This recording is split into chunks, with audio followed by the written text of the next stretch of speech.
baada ya kuwa umetoka dhambini, baada ya kuwa umepigwa na kuzimu na dhambi na uchafu, sasa ukasema imetosha, narudi kwa baba yangu. Kwa hiyo kazi ya wachungaji, mitume, manabii na wote wanaochunga watu ni kuendelea kumwagirizia wakati unamvumilia Mungu ili achipue ulichokibeba. Ndio maana ni hatari mtu akiokoka alafu hana mtu wa kumlea. Leo soul healing, kesho FPCT, kesho kutwa ABC. Anakuambia mimi neno la Bwana, nakwambia huyu haendi kokote, kwa sababu hana tofauti na mmea ambao leo ulichomekwa kwenye udongo wa mfinyanzi, kesho ukahamishiwa kichanga.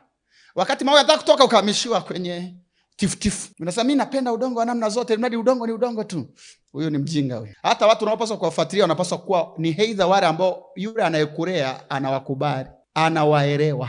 Yeye kama anawaelewa na anawakubali, hakuna namna wewe hautapata kitu. Lakini ile ya wote, haya, washa taa, umeshafika kuwasha taa. Basi sijataja mtu, nimesema tu, lakini yani washa taa sinaongelea yule mwanamke aliyekuwa anatafuta senti yake, au aliwasha taa akafagia. Au wewe umeelewaje? Mnaelewa sana watu wa Arusha. Yaani mnaelewa hadi mafumbo, basi mna karama za rohoni. Mara wapi kufunguliwa kutoka kwenye nini, mmeshafika kwenye mizimu. Mara zili na lile. Leta nywele za katikati ya utosi, ushakwenda. Yaani wanasema mimi mafunuo yote ni ya Bwana, ili natajwa Yesu. Ndugu yangu, wewe jina kubwa utakalokuwa nalo linaitwa mzururaji katika ufalme. Na bahati mbaya kuliko zote, wanaostawi sio wanaozunguka, ni waliopandwa. Sasa mbona nyinyi hamstawi wakati nyinyi ni wenye haki wa Mungu, mmenunuliwa kwa imani, mmefanyika wenye haki? Mbona hamstawi ndugu zangu? Mwenye haki atastawi kama, lakini sasa wenye haki wanakimbilia haka. Sasa baba, natangaza ustawi, mimi ni mwenye haki, ustawi. Amna, uendelee chini uelewa na ustawi wanafika hizo vipi humo. Mwenye haki atastawi. Hiyo ndivyo inavyotakiwa kuwa. Ila kuna vigezo wewe uviangalii. Atastawi kama mtende.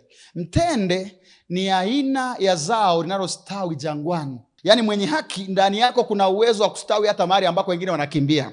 Unanielewa Jangwani ni mahali ambako si pazuri, ingekuwa ni haraka ungekimbilia karibu na ziwa, karibu na mto. Lakini maandiko yanasema mwenye haki haijalisha, akienda karibu na maji ndo kabisa, akienda ambako hakuna maji hayamwathiri. Yeye kufanikiwa na kustawi ni kawaida yake. Sema amen. Atakuwa kama mwerezi wa Lebanoni. Lebanoni ni wale jamaa kule waliko Hezbollah. Ni jangwani kabisa. Ni majirani wa Israeli, ni jangwa. Israeli tu ndo wameamua kupanda miti wakaotesha kwao pakabadilika. Ila majirani zao wote ni jangwa. Kwa hiyo hii mierezi ni mimea inayostawi wapi? Jangwani. Yaani manake ndani yako tangu ulipookoka na kupokea Roho Mtakatifu, kama ukiamua kuwa serious na Yesu, ndani yako kuna neema ya kustawi kokote.